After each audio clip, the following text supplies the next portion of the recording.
Welcome to Crime Soup Podcast. I'm your host, Hannah Kanapis. And I'm Kaylee. And today we'll be discussing the murder of a woman in 1971 in Washington, D.C. This is the story of Deborah Noel.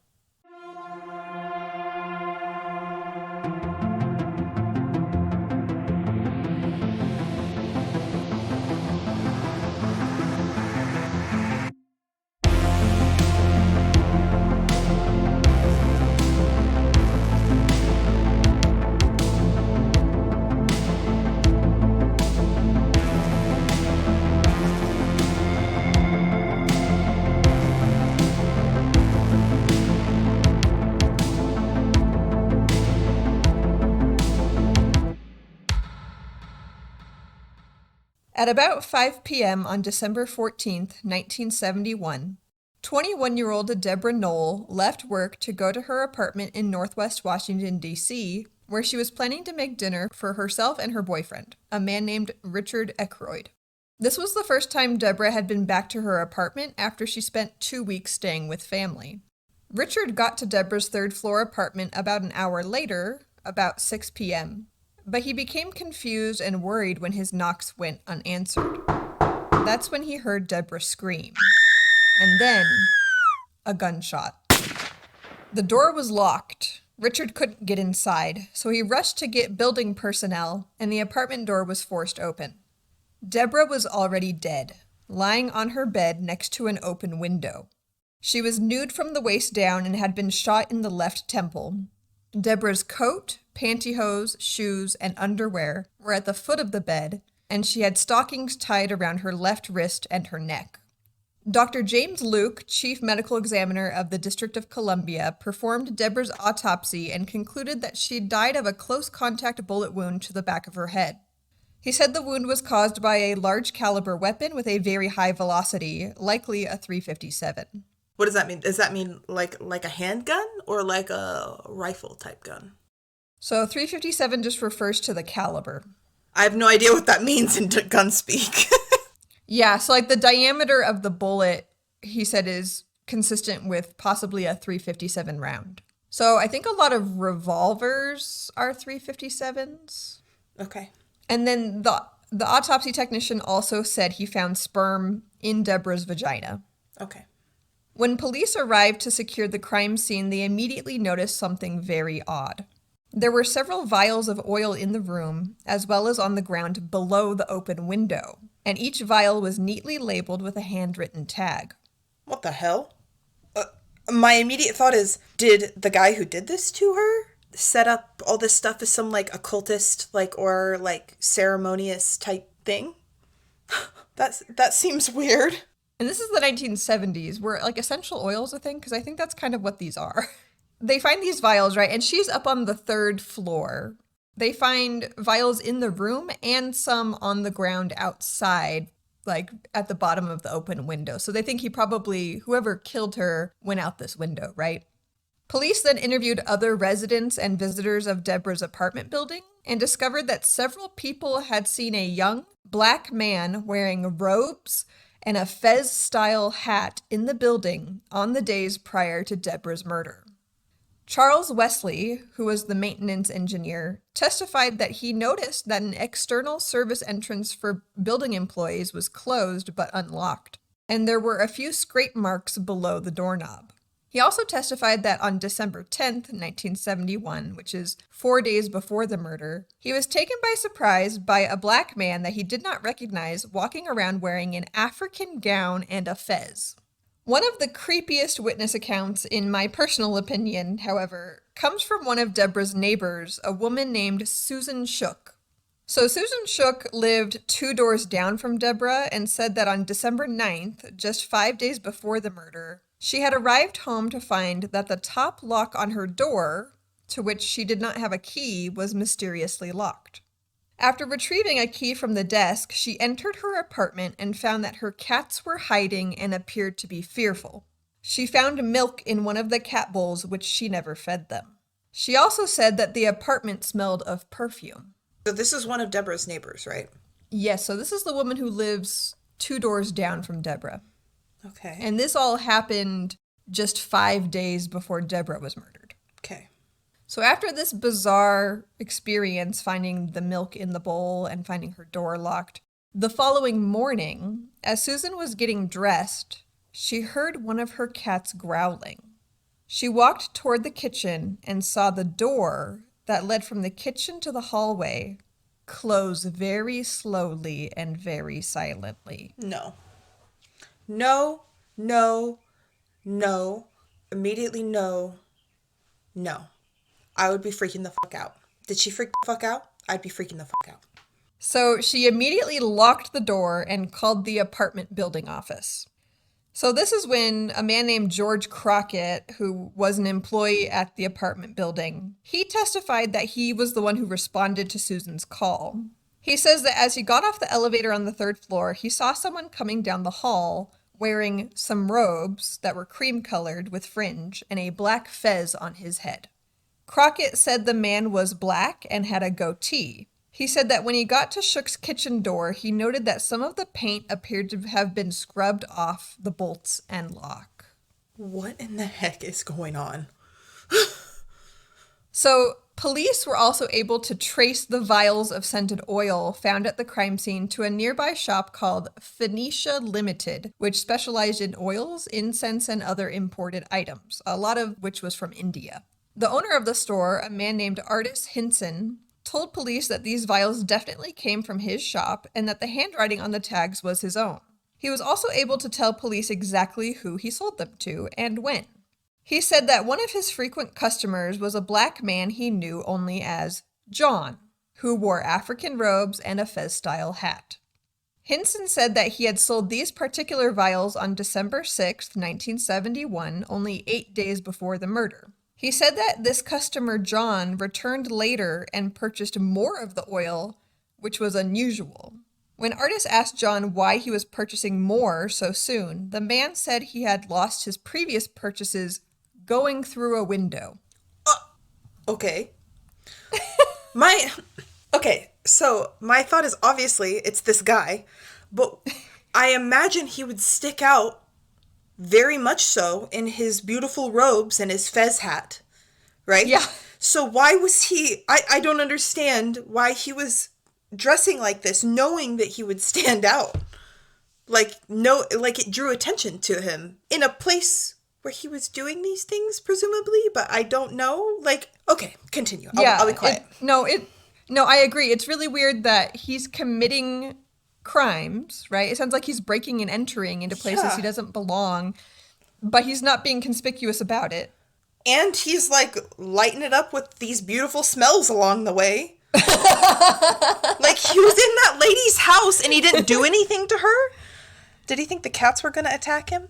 I don't know. So it wasn't long, thankfully, before police suspected that this same man who murdered 21-year-old Deborah Noel may also be responsible for another, although it was a double homicide committed only a mile away less than 2 months earlier. So on November 2nd, 1971, the bodies of 22-year-old Sharon Tapp and 24-year-old Cheryl Fromm were found murdered only a mile from Deborah Noel's apartment. 2 different witnesses came forward and told police that a man named John Osby had actually admitted to the murders. Oh? Like, I don't know. And here's the thing. I don't have any other details about this, if these were like friends of his or just acquaintances, but apparently he straight up told people, like, I committed these murders. But he's still walking around. Yeah, like walking around in his beautiful robes like nothing is wrong. Buying his oils, breaking into places. So I don't know why, and I wish I could tell you why, but I don't know. Oh my God, okay. So when shown a photo lineup, one of the witnesses living at Deborah's apartment building quickly identified 21-year-old John Osby as the man that she had seen walking around her building. Oh, he's only 21? Yes. I pictured a much older man. I don't know why. So John Osby is 21, and Deborah is also 21. They're the same age. Okay. Artis Hinson, who was the shopkeeper, also pointed out John Osby's picture as the man he regularly sold oils to once or twice a month. On December 17th, John Osby was formally arrested in New York City, which is over 300 miles away. Police confiscated a .357 Magnum revolver that contained 2 empty cartridges and 4 live bullets. He was charged with the murder, rape, and burglary for the death of Deborah Noel, as well as the murders of Sharon Tapp and Cheryl Fromm. So was he arrested in New York City because he committed another crime there, or they just tracked him there? It sounds like they just tracked him there. He was staying at a really cheap hotel that was $3 a night. Okay. That's hella cheap. Yeah. So in August of 1972, so this is like 8 months later, Osby went to trial for the murder of Deborah Noel, but the case for Tapp and Fromm was severed, and they were going to do it as a separate trial. 23 witnesses testified for the prosecution during the 4-day trial. One of whom, for prosecution, was FBI Special Agent Robert Neal, who testified that pubic hair collected from the crime scene overwhelmingly matched samples taken from John Osby, which would incriminate him for Deborah's rape. District of Columbia police officer Joseph Mullinax testified that he had examined fingerprints found at the scene. Only one print was suitable for comparison, which was a thumbprint from a doorway. But Mullinax testified there was no doubt in his mind that the print was left by Osby. And then FBI agent Cortland Cunningham testified that the slug found next to Noel's body was a .38 caliber bullet fired from a gun with a barrel that had 5 grooves and a right-hand twist. He said that the gun Osby was carrying when he was arrested was a .357 Magnum revolver with a barrel that had 5 grooves and a right-hand twist, and the live rounds were the same type of bullet as the one that killed Deborah Noel. So things are not looking good for John Osby. No.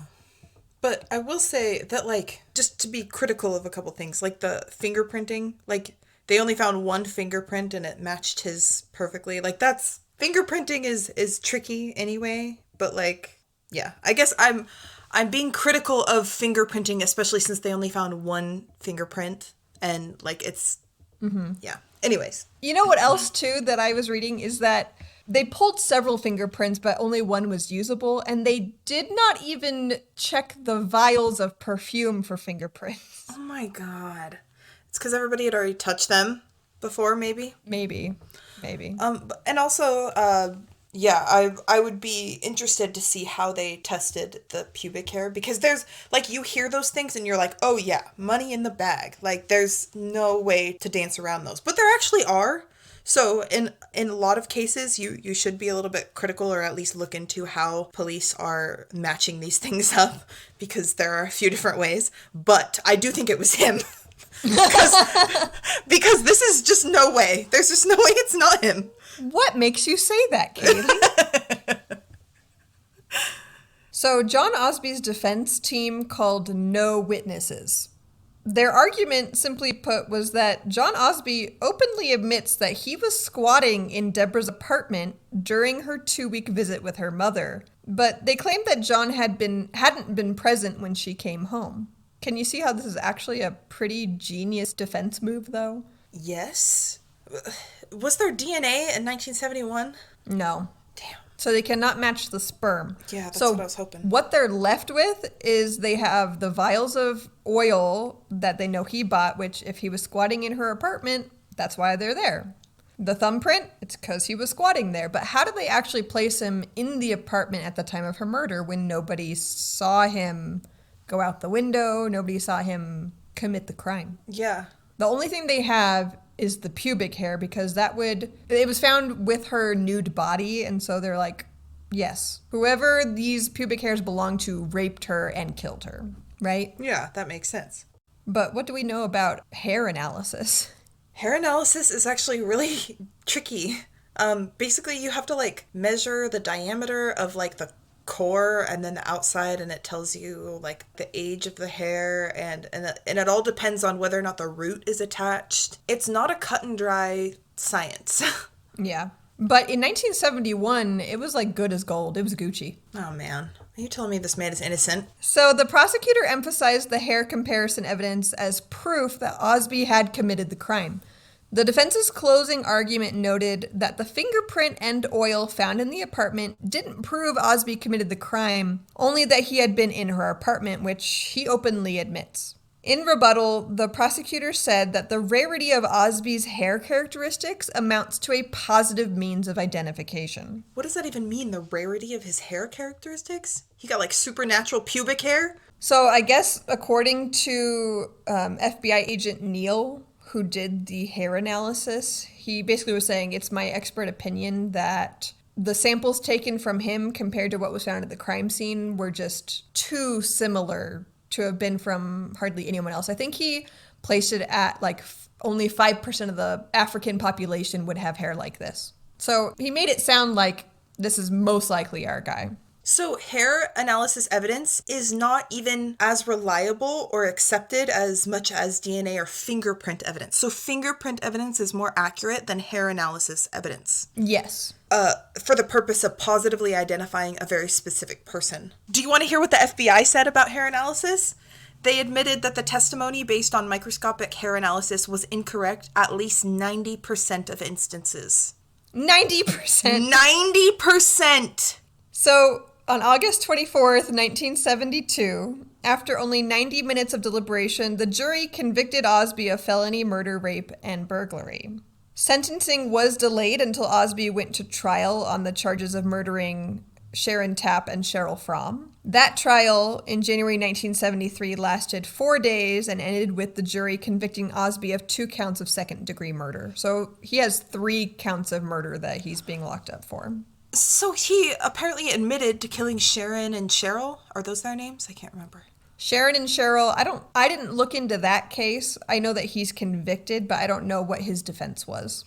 Okay. So Osby was sentenced for all 3 murders at the same time. He was sentenced to life in prison for the murder of Deborah Noel with a concurrent sentence of 10 to 30 years for the rape conviction. He was sentenced to concurrent terms of 10 to 30 years for the murders of Tapp and Fromm, which were to be served concurrently.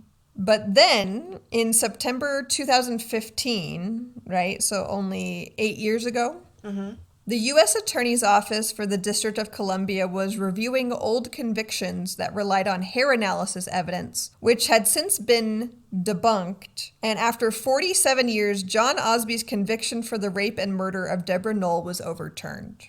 Whoa. So technically, he has been exonerated for Deborah Noel's murder and rape, but very unluckily for him, however, he died only 20 days before he was scheduled to be set free. Whoa! After 47 years. Oh my god. Okay, I gotta know more about this potential of bragging about killing Cheryl and Sharon. Because there's a part of me that's like, oh no, he didn't, maybe he really didn't kill Deb Noel. But hold on, I'm flabbergasted. I need a business day. I need a business day, maybe 2 or 3. Well, what's going through your head? Maybe it wasn't him. And now maybe it was still him, but they got the hair analysis thing wrong. Were there any more, murders in the area after this? Were there any more cases like this? Did they stop after he went to prison? And what was he doing there? Where did he come from? Was he just wandering? What did he do for work? Who was this guy? No, I don't know if he even did work. Where was he getting money? Well, we know that he admits that he was squatting in Deborah's apartment, right? Yeah. Because she had been visiting her mom for 2 weeks. And so based on one of the maintenance workers, he said that he found one of the employee doors. It looked like it had been jimmied. Mm-hmm. Like someone had broken in and the paint was all scratched up and stuff. So he's using tools to break into these buildings. And then her neighbor, 2 doors down, Susan Shook, she comes home and he, it sounds like, slept there overnight in her apartment when she was there. And he didn't kill her. He didn't rape her. No. So if he wanted to do that, why wouldn't he do it then? And also, it seems like so much work to break into a closed apartment building like that and find an apartment that was somehow vacant. That just seems like a lot of work, a very weird way to go about doing all of those things. He didn't care about standing out. He worked really hard to get into this apartment building and then getting into people's apartments. The fact that he went in to Susan's apartment while her cats were there, wouldn't that give you an indication that it's not abandoned or it's not going to be gone? It's not going to be empty very long if somebody's pets are in there? Well, how desperate was he? I mean, It makes sense if he's homeless. If he really doesn't have a job or he's just kind of a vagrant, that he might not care really if you're just trying to find a warm place to sleep at night. Because this is winter time. This is like fall. Oh, okay. And where was this again? Washington, D.C. Oh, that's right. Yeah, so I guess it would be cold, so I guess it makes sense that he would put in a lot of work to find a place. But even then, that still seems like really risky. You're going to break into an apartment you're not 100% sure is vacant or not? How did he get away with it twice? And what was the point of all the perfumes?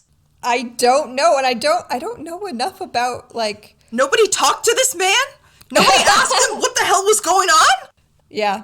It's a big mystery to me. Like, where was he getting the money to buy? I assume these oils weren't that cheap. What was he using for? Are they used for religious purposes? He was wearing, it sounds like traditional African garb. Mm-hmm. So was his garb and the oils part of his cultural identity? What was he using them for? But everyone described his robes and his fez like really nice. And he had a goatee. Like, he sounds fancy. Yeah, he does. And he probably smelled amazing.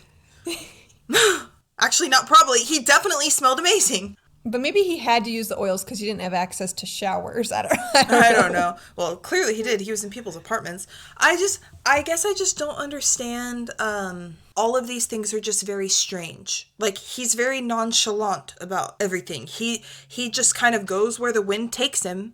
And it takes him to places where things just kind of work out for him, until it didn't, obviously. But you know, he didn't kill Susan because she never actually got a look at him.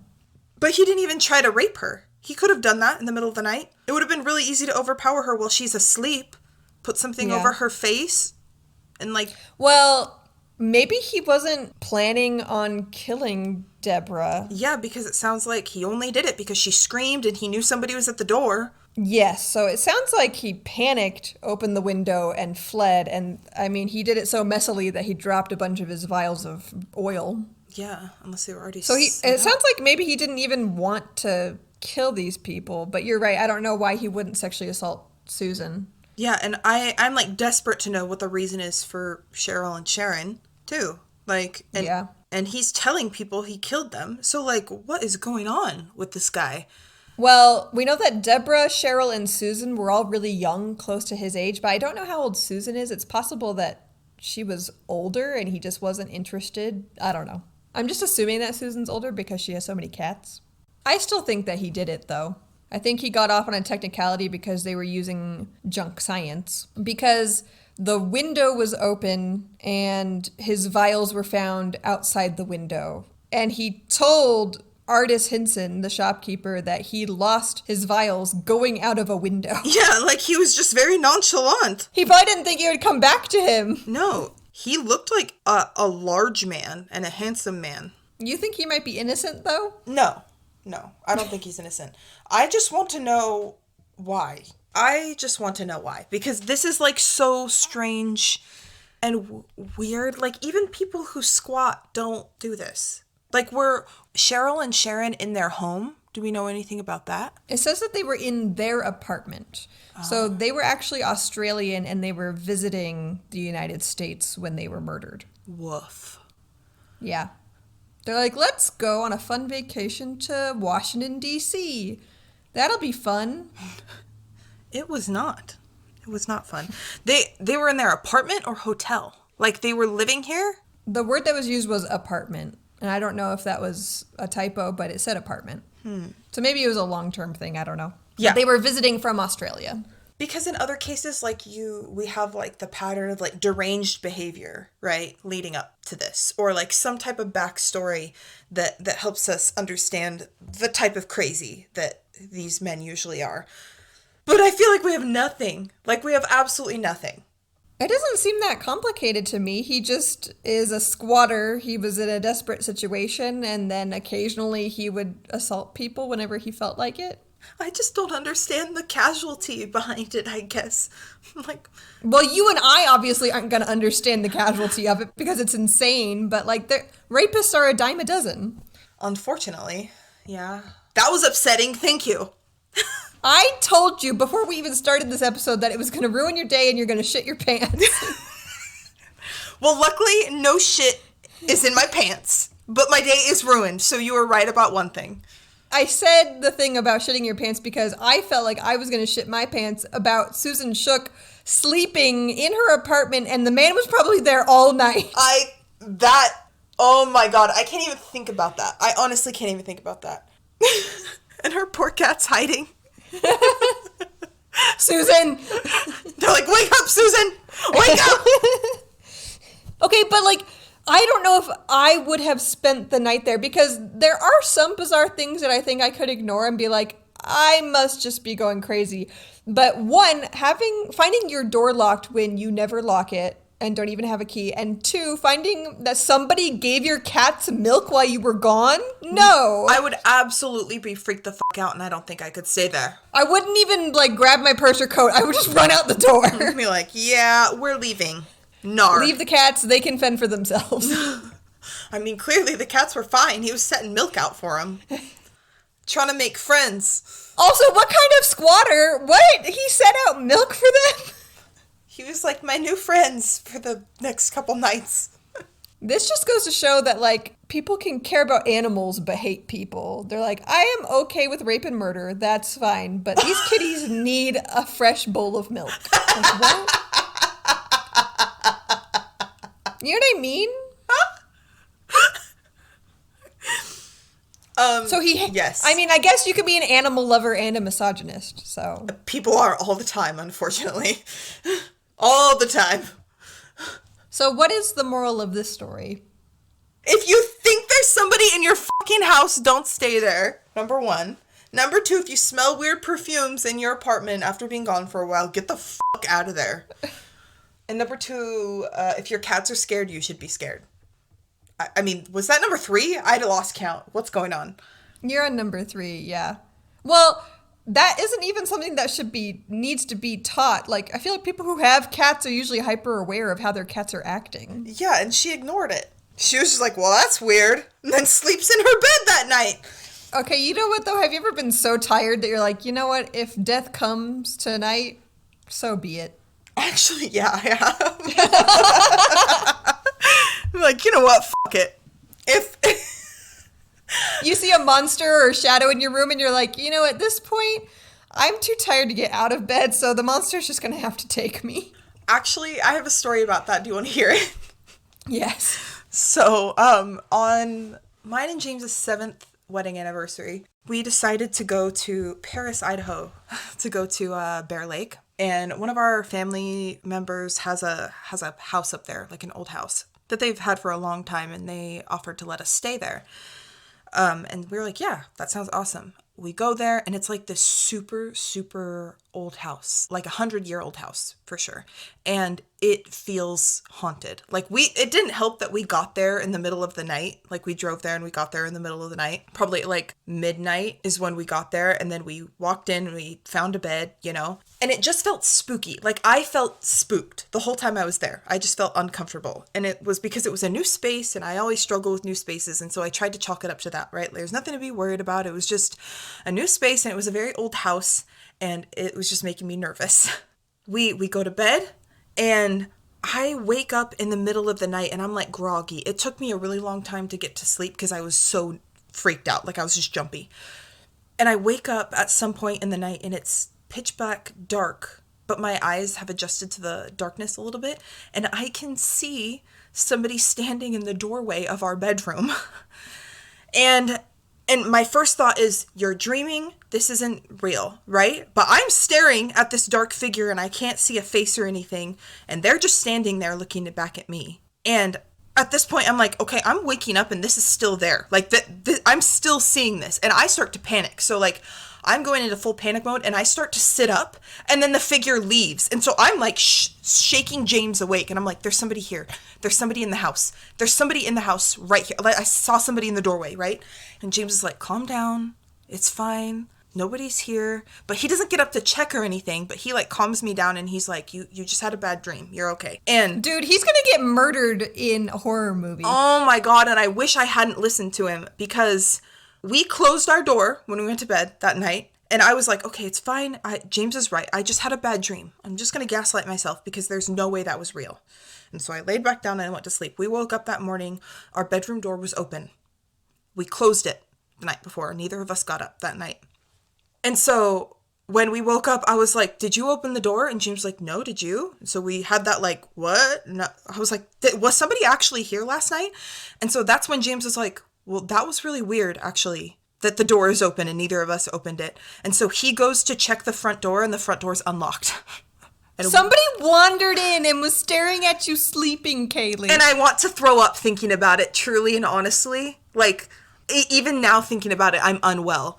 And we learned who it was and everything. Apparently, the family member who owned the house has a family member who takes care of that house when nobody's there. And he came in the house in the middle of the night after learning that we got there. And I don't know what fucking possessed him to do this, but he came into the house in the middle of the night and he opened the door looking for us. He was watching us sleep for who knows how the fuck long. No! Kaylee, I am dead serious. And how have you never told me this story? I thought I have. I thought I did. This wasn't even that long ago. And it was so, like, obviously the door was unlocked and we freaked out after the door was unlocked. I was like, I told you somebody was here last night. You didn't fucking believe me. Somebody's here last night. I lost it. Like, I fucking lost it because I just felt unwell. Like, God damn it, James. And he felt so bad because he just thought, like, I was having a bad dream. But he was in that stage where he's like, if somebody's here, well, then fuck it. We're going to die. No, I don't think he really thought that. I think he really thought I had a bad dream. Because I do have bad dreams and I wake up from bad dreams occasionally. Oh, my God. But yeah, the guy came to the door that night. Like, later that night. Like, after it was already dark. He didn't come in the day. Like, to check up with us. Like, so he came that night and he watched us sleep. And then the next morning, we discovered that somebody had been there. And then later that night, he came and knocked on the door. And it was summer. It's summertime. So, like, it gets dark really late. So it was like 9 or 10 o'clock when he finally came by again. I don't know if he was planning on coming in and watching us sleep again. But like, he started to open the door when we were sitting on the couch in there. And so... And so he kind of opened the door and James ran to the door and he opened it the rest of the way. And he was like, oh, hi. I just wanted to introduce myself. And James and I were like, we can't stay here. We can't stay here. So we left that night. Kaylee, what? You have never told me that story, and that is terrifying. It's extra terrifying that you saw something that was real, a person who could have attacked or murdered you, and James is like, you're crazy, close the door and go to bed. And he's like, close your eyes and go to bed. We didn't even get up from bed. And I was so tired and delirious that I just gaslit myself because I knew that I saw something, but I was like, there's no way that was real. I must have been dreaming. I must have just been dreaming. I'm so glad that Nathaniel's not that way, because Nathaniel's the opposite, where he's just like, did you hear that? And then he's like, I'll get the gun. Well, I'm notoriously jumpy as well. And James is notoriously way too chill about things, way too laid back about things. So it's a terrible combination for things like that. Okay, I'm gonna sign us off. Okay. Because I don't want to hear any more. It has been a terrible day. A terrible day for stories. Oh my God, yeah. I was like somewhat happy-go-lucky this morning, and then... Shut that down real quick. Absolutely not. Thank you for listening to Crime Soup Podcast. We hope you enjoyed this week's episode. Be sure to reach out to us and follow us on social media. We're on TikTok, Instagram, Facebook, Twitter, you name it. We also have a website, crimesouppodcast.com, where you can listen to all of our past episodes, and you can buy your very own Crime Soup merch. As always, we'll see you next Tuesday for an all-new story. Stay safe and bon appetit.